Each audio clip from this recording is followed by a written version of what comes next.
This is 6 News Now, here for you 24 hours a day, online at WLNS.com.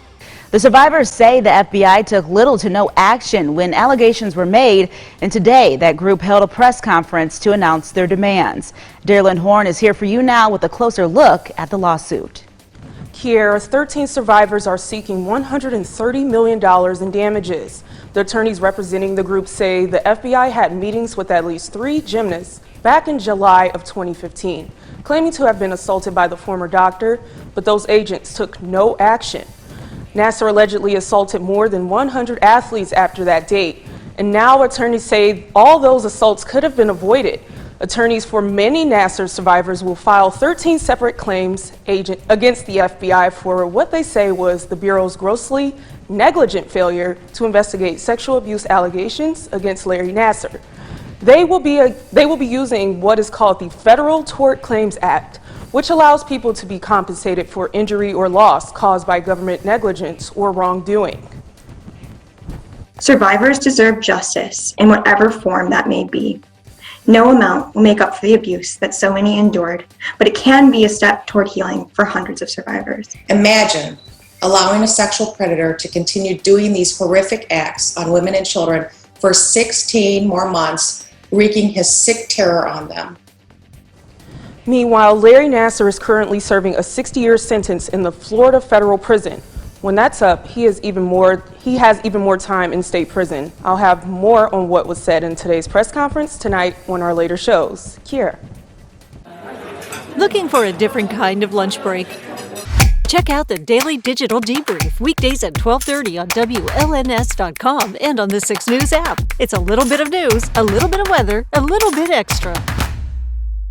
Introducing our new redesigned 6 News mobile app. Our new app features a sleek modern design, an easy-to-navigate home screen with quick access to local news content, and a localized weather forecast. Subscribing to notifications is easier, and with one tap, you have access to recent push notifications. There are more ways to watch and find video, and a red light alert badge notifies you when we're streaming. Download or update our new local news app today. 6 News, here for you.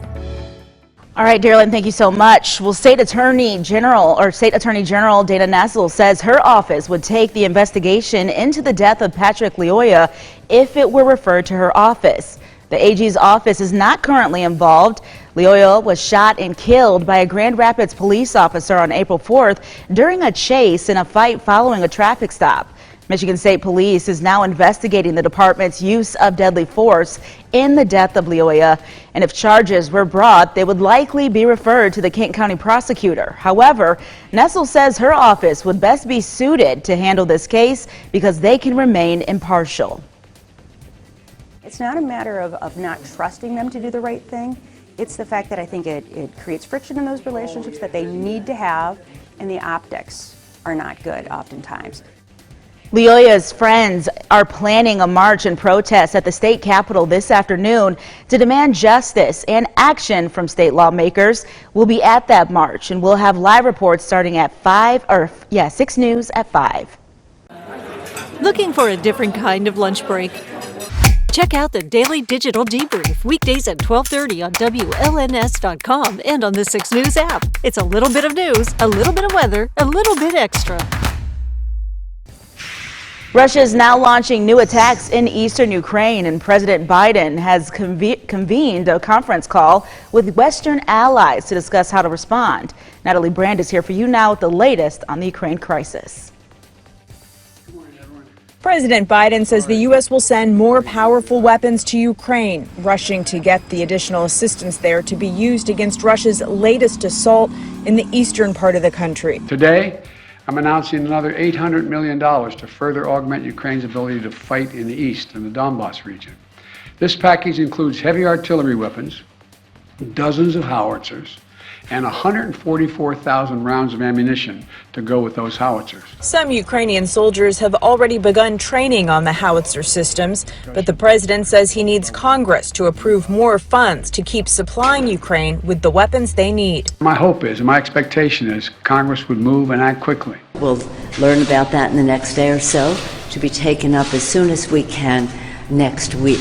President Biden and Treasury Secretary Janet Yellen met with Ukraine's prime minister today and also pledged an additional $500 million to help keep Ukraine's government operating. More than 10 million people are suffering because there is no food, no water, no electricity or water supplying, so we again support them, and we have support from our partners in this activity, and thank you, the United States. In the besieged city of Mariupol, Russian President Vladimir Putin has ordered his forces not to storm the steel plant, where both Ukrainian civilians and soldiers are taking shelter.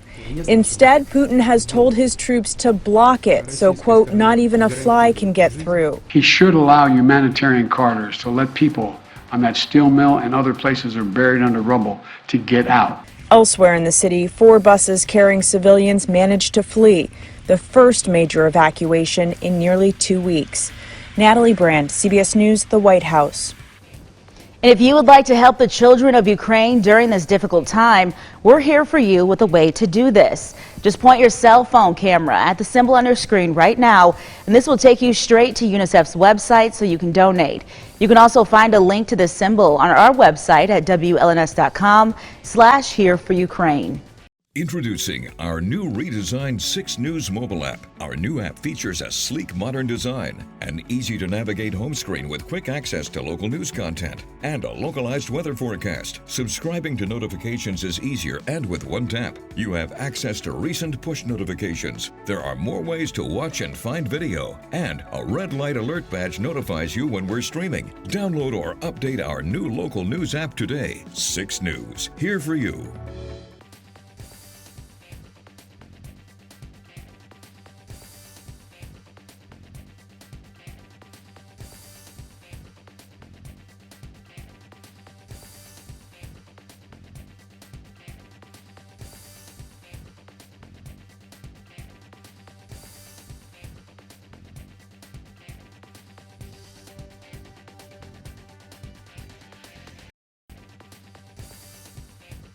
This is 6 News Now.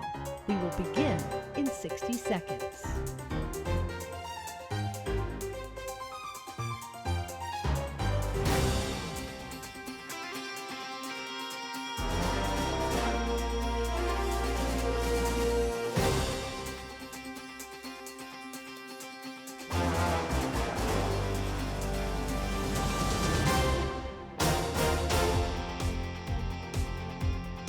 Six News Now will begin in 30 seconds.